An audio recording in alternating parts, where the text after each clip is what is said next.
Hello, everyone. My name is Lucian. Most of you know me from Twitter as Triangle Investor. In today's edition of CEO and Market Expert interviews, we will cover Silver Elephant Mining Company, a development company with assets in Bolivia. I'm joined by Silver Elephant CEO and Executive Chairman, Mr. John Lee. John, welcome to my show. It is great to have you. Great to be on your show, Lucian, for the first time. Yeah. John, let's discuss silver market and your company. But before we do that, I would like to hear more about you and your background. How did you end up in silver exploration and development? And how did you become a Silver Elephant CEO? Yeah, Lucian, I have over 20 years of experience in the mining industry. I started my career in the mid-90s in the Silicon Valley in the software industry. And I was very lucky to have semi-retired in 2000 at the dot-com boom.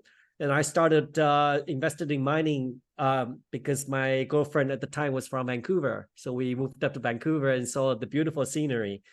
The first 10 years as a retail investor, I was doing very well. I caught the silver at $4 in 2003, wow. 2004. And then from the latter part of 10 years, from 2010 to 2020, was founded Silver Elephant as the chairman and CEO. Started as a part-time job, just as a curiosity, see what the other side of the business looks like. And then 13 years later, that turned into a double full-time job. Through the process, Silver Elephant and the spin-outs, associated companies raised over $150 million through the Toronto Stock Exchange. And my specialization, I've traveled over 45 countries, and my specialization is exploration and silver and battery metals like nickel. Yeah, great background, John. Okay, I want to hear your view on the silver market. We are actually seeing the increasing demand across a range of industrial applications. And we know that silver is also attractive as a monetary metal, right. not as gold, but definitely people love to buy silver as a form of safe haven too. John, where are we at the moment on the silver market, and what can we expect in the future, both short term and long term? Silver is money, and it's always been money for thousands of years alongside gold. And unfortunately, nowadays, the media has all been, is following a script fed by the power that be. And the power that be don't want gold and silver prices to go up. The metal prices are very heavily managed because in order to continue to fulfill their agenda, the 2030 agenda of own nothing and be happy, and I've traveled the world 3 times this year already, I've seen a lot of consolidation of power, and a consolidation of the messaging amongst mainstream media. Is they want to manage the metal prices and distract the bull market that's in process right now. I want to talk a bit more about the macro, the big picture. Yeah. Even though many silver investors are discouraged, as some of your audience maybe, and the silver mining company prices are near 10-year low. And this is not just for junior sector. You're looking at Coeur d'Alene, Hecla, First Majestic, and Pan American Silver. They're all near that decade low. As I said, I got into silver when it's $4. So silver has gone up 5 times. It should have been, in my view, closer to $50 than it's closer to 20. And the way that the cartel managed the silver and gold prices are through very heavy management of the futures market in the paper market. So it's the tail that wags the dog that controls the physical market.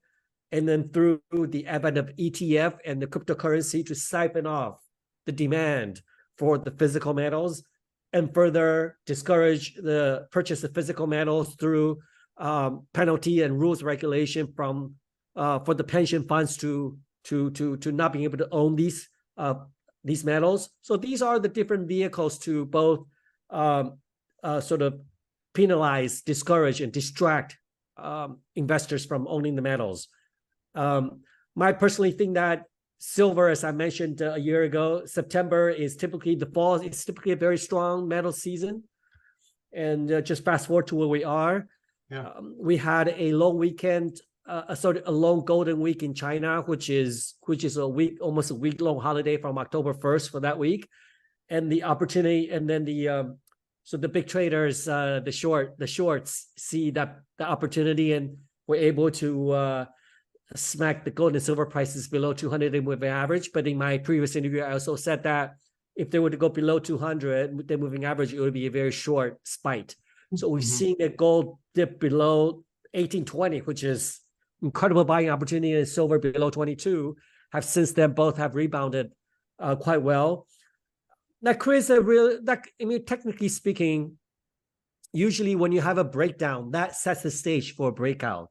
So I'm cautiously optimistic that even though we didn't get a banner start for September for the start of the fall season, but that breakdown created that last batch of people throwing the towel, and you're a technical trader, so that it could potentially set the stage for a breakout. And I do anticipate silver to take out $28 and gold to break out $2,000, which are the two major critical all-time resistance level. And if they were to be broken out, silver could easily top up to $50, as it had done in the previous occasions, two occasions when they broke out at $28 in 2011 and 1980. And for gold, it has tried for $2,000 level, I think three times since 2000. And I think the fourth or the third time is going to be the charm, Lucian. Yeah. I'm talking within the next 6 to 8 months. So you believe that silver will outperform gold? Yes, for 3 or 4 different reasons. I think, first of all, if you look at the historical gold to silver ratio, it's always been around 70. And right now, as of today, I think it trades close to about 85 to 90. So historically, it's below historical average ratio. And secondly, the pendulum always swings between, say, 30 to 100. And we experienced 30 only, I think, for the second time in history. And that was when the pandemic hits, when gold was close to 2,000 and silver was less than 20. I think gold was about 1,600 and silver was about 18. So the ratio was about 100. And now, if the ratio were to go back down to 20, for example, at $2,000 gold, you could be looking at $100 silver. I'm not forecasting that. Okay. But I'm just saying the pendulum, once it reaches the extreme on the one end, is typically will revert back to the extreme of the other. There's a couple of other things that are supportive of silver. Silver, it is an industrial metal. It is a speculative metal. So after usually what I call gold is the greed metal, and silver. So gold is the fear metal and silver is the greed metal. So we've seen the worst of pandemic over. You've seen, if you follow the technicals, NASDAQ is closing to breaking out to all-time high. Despite the rising interest rate, S&P 500 is trading very healthy, and oil is almost $90. So these are very positive correlation to historical positive correlation to silver. And if the market were to hold up, then I'm not a doom and gloomer. I can share with you my reasons. Then silver will tend to outperform gold. And then just one extra point is there has been quite a bit of lack of industrial demand, and that's really what's putting the lid on silver. But as I said, once the economy normalize and stabilize, you're going to see silver start to outperform gold going forward. Okay. John, let's discuss company projects. The first project you have is Pulacayo Silver Project.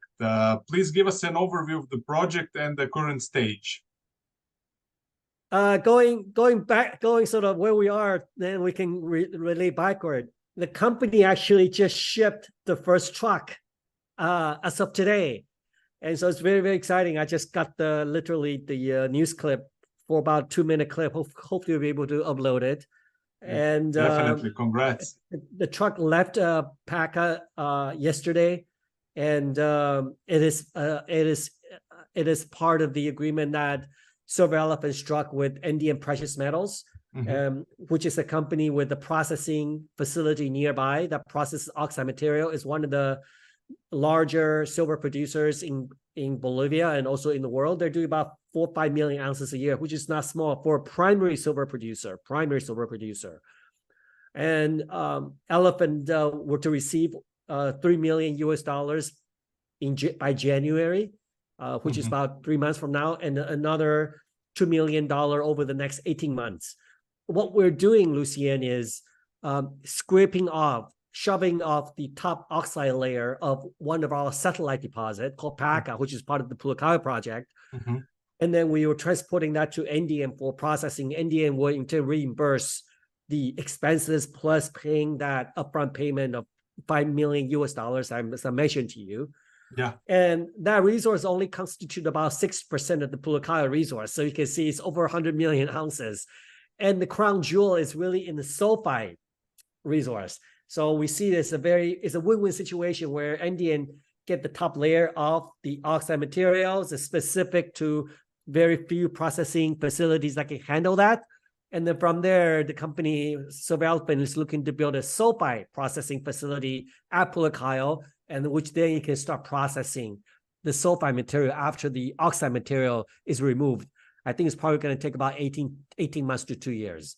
The project, Pulacayo is actually quite famous. It's second largest silver mine based on historical production, over 600 million ounces. So it's a brownfield exploration project. And the project, it was the Pulacayo silver from Bolivia that helped Spaniard conquered the civilization back in 1800.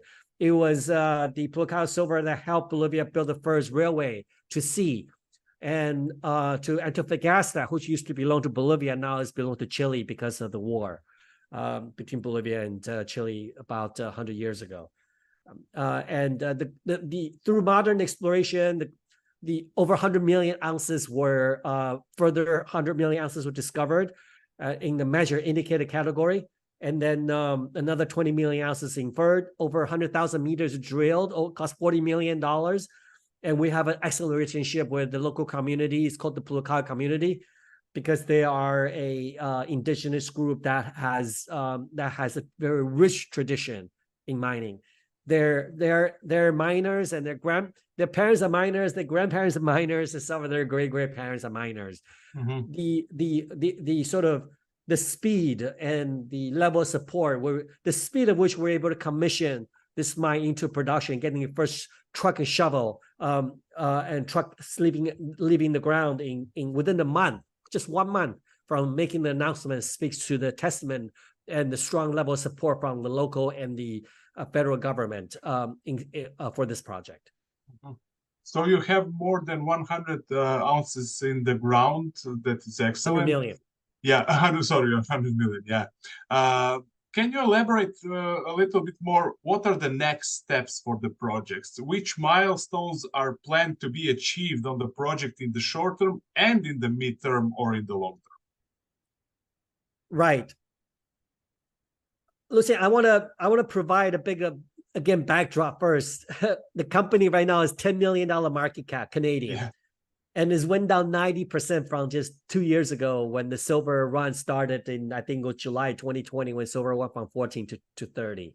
Yeah. In answering to your question, it's not so much what investor can look forward to, but what the investor will be assured not to see, which is another shoe to drop. People think we're disappearing from the face of the earth, or we are going out of business, or our assets are going to be confiscated or going to go to the bank or eaten over by, the hyenas.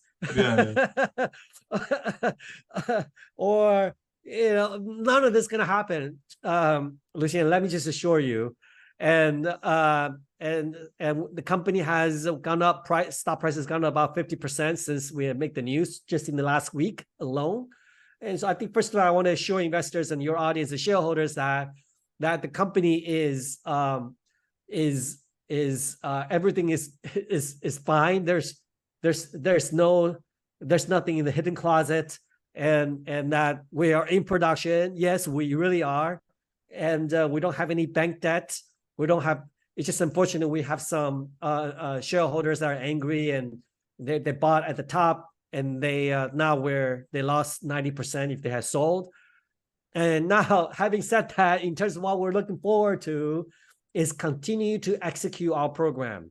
And the first truck left Paca Pulacayo yesterday, and we want to make NDM precious metals successful. And they have been operating in Bolivia for the last 10 years, 15 years.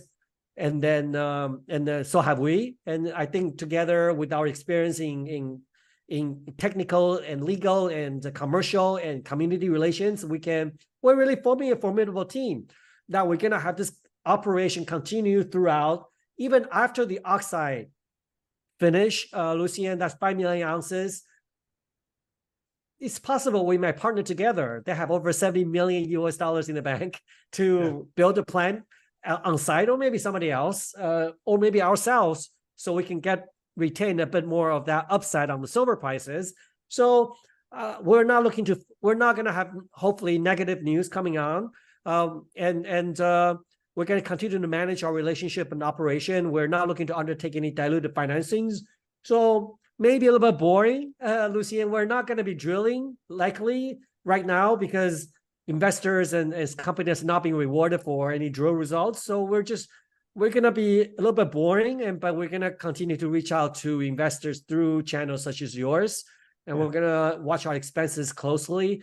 Directors and insiders receive their salaries in shares. So we're really going to be looking to just be the, like of a better description, the Elon Musk's boring company, and just continue to execute, continue to de-risk the project, to showcase that the ounces are real, the ounces can be extracted for profit, and the partners that we have are a good relationship, and we have strong local community support, so that if the silver price does break out at $28, we can scale up our project. We can really put a stamp on the market to make strides in the market. And I think we're going to be very, very few companies actually can claim that we're making money, that we're not in debt, and we are really making the right decisions and not producing for the sake of production because the analysts looking to benchmarking your production numbers and at a loss, or commitment to the communities. You should be producing more than you should, and all those different things are not really profit driven, right? So we're not being tied to historical legacy commitments, and that's really the beauty of our project. We're doing step by step. We don't need to scale up production if you don't want to. We're taking step by step, Lucien, which is very refreshing because we're at the bottom. We don't have to manage. We don't have to manage expectations because we don't have any expectation right now in the market. Got it. But you are not a single asset company. You have another project, El Triunfo Silver Project. It is a gold, silver, zinc project, I think, right? Can you give us an overview of this project and what is the current stage of this one?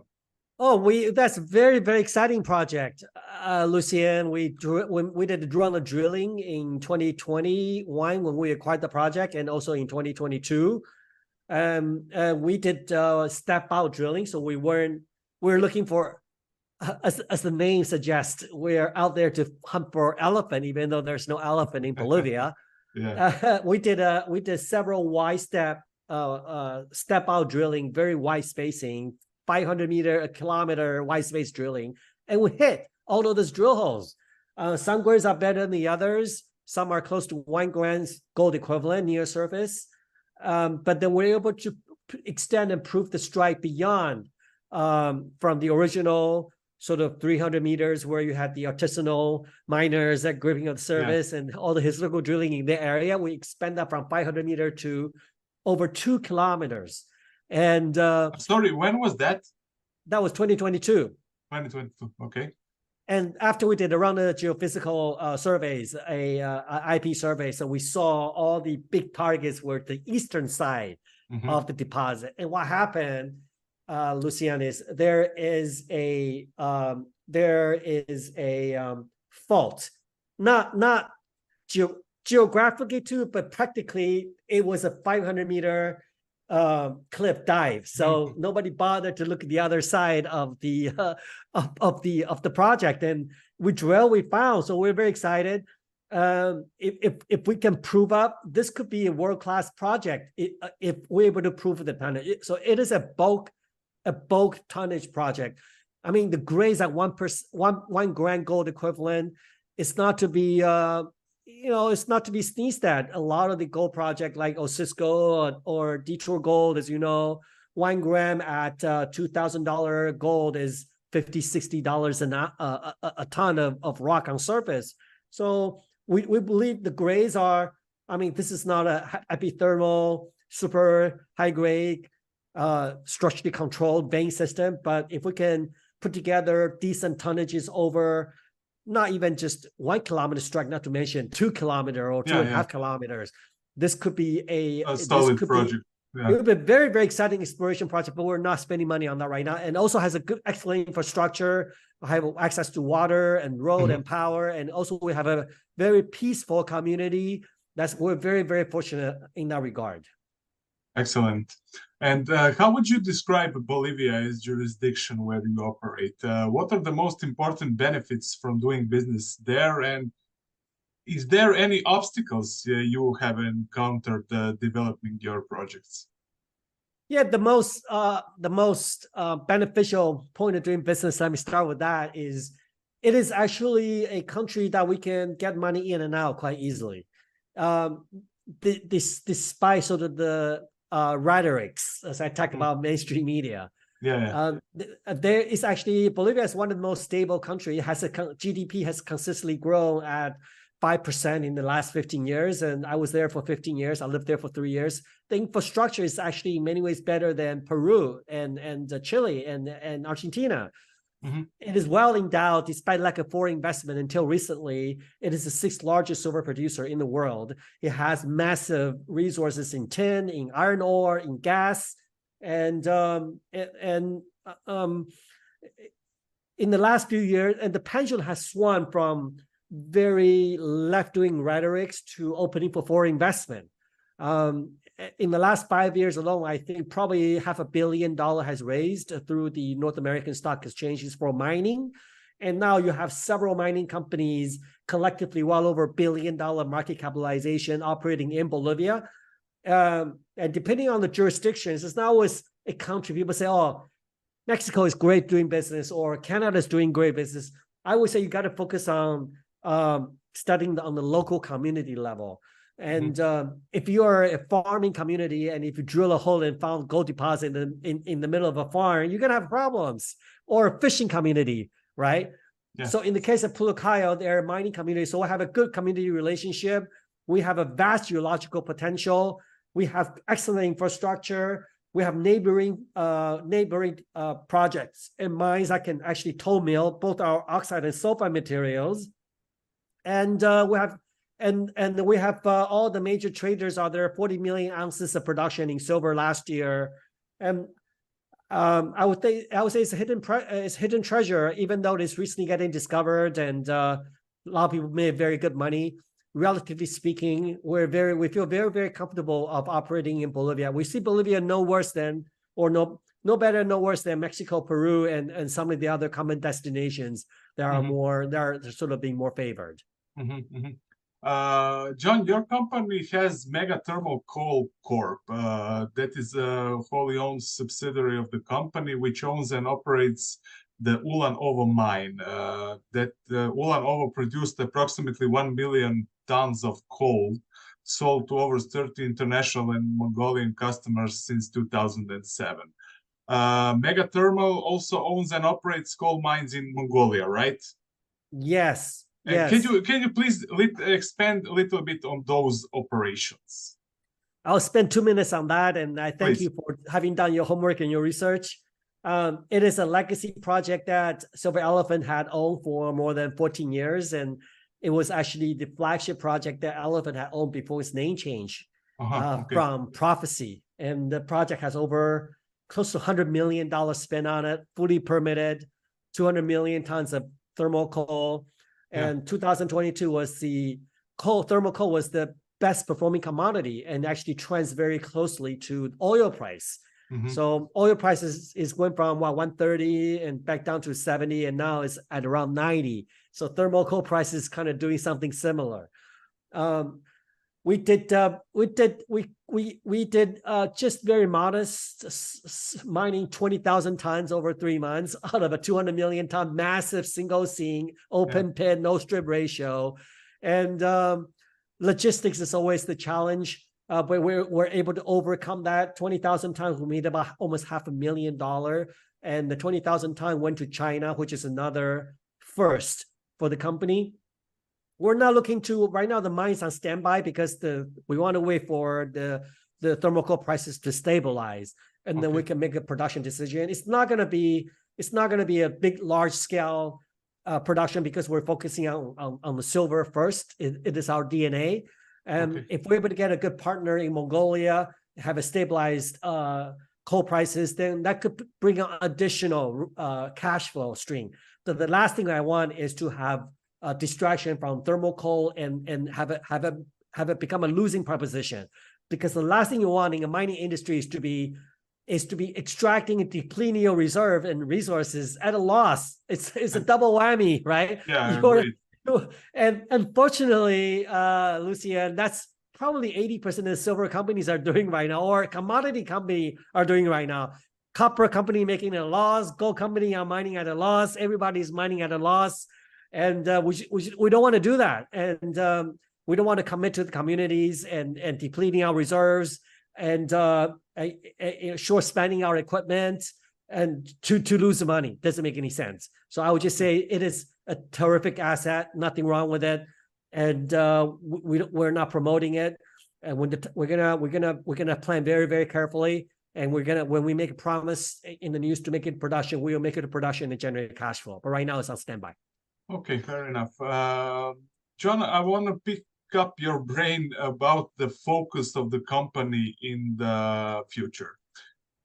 Is the plan to stick with, let's say, both of your projects in Bolivia, or do you maybe plan to find a joint venture partner, let's say, for El Triunfo and develop Pulacayo? What's the plan here?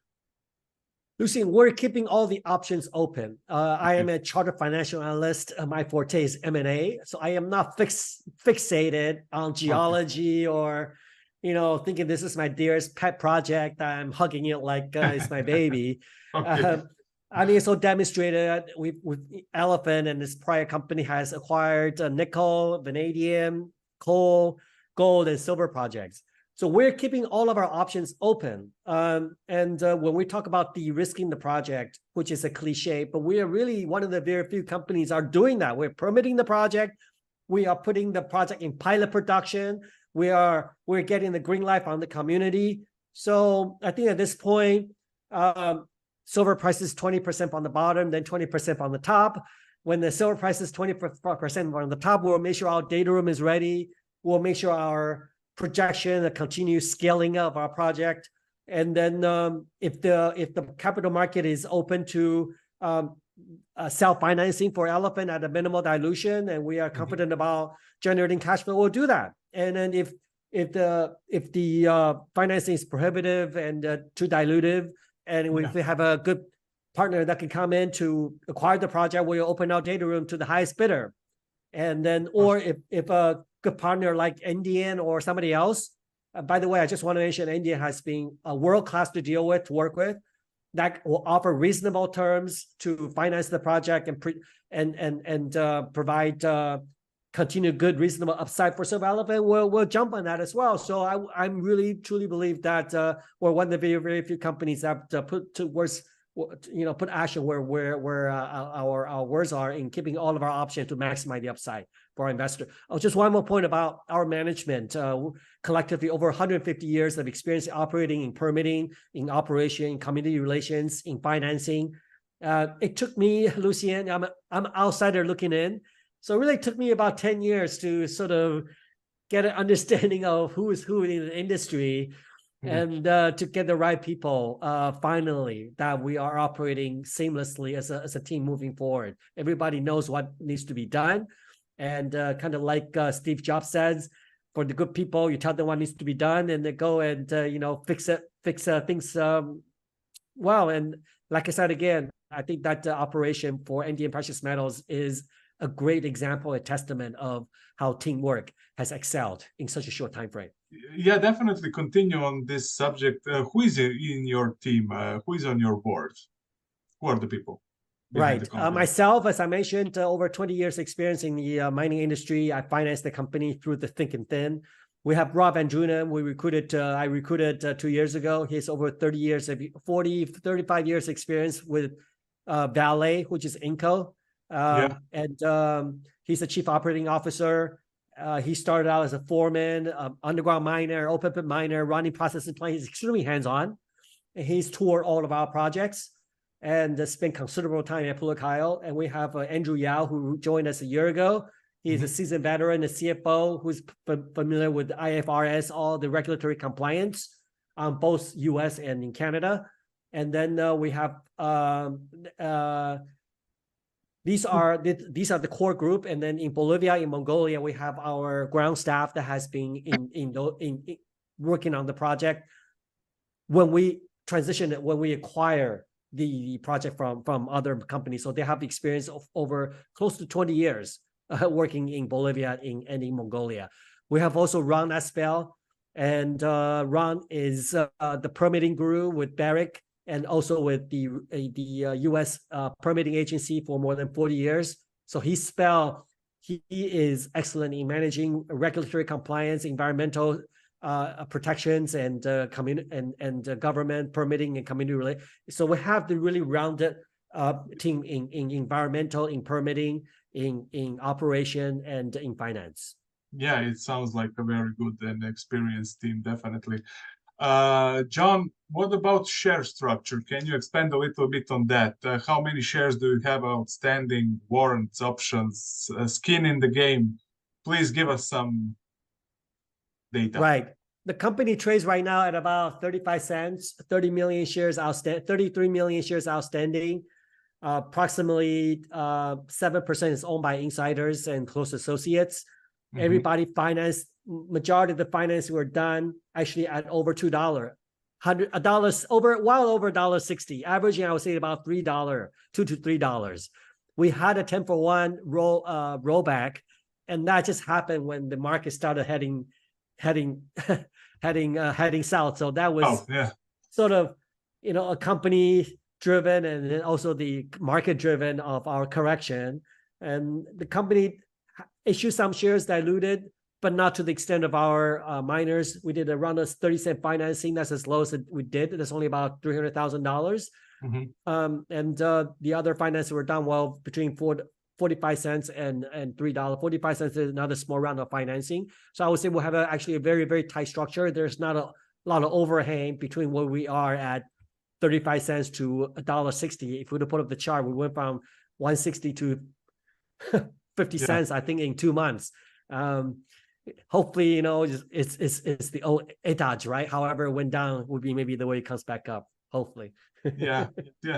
And what about your cash balance at this moment? How much cash do you have, and how do you think that will, for how long will this amount get you through?